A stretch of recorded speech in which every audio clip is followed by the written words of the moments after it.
Welcome back. In today's video I'll be showing you how to make TikTok open muted on iPhone or Android. Let's get into the method. Open the app first and then tap on the profile icon in the bottom right corner. On here, tap on the three lines icon in the top right corner and then choose Settings and Privacy from the list that appears.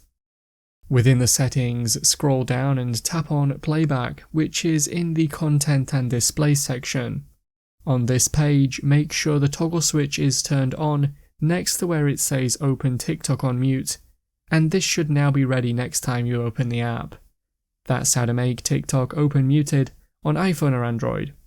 Click the card on screen now to watch a video of mine showing you 10 easy ways to speed up your iPhone or iPad. If you have any questions, then let me know in the comments below, and if you did find today's video helpful, remember to leave a like and feel free to subscribe for more tips in the future. Be sure to stick around to see some of my other videos that you might be interested in. Thanks so much for watching, and I will see you in another video.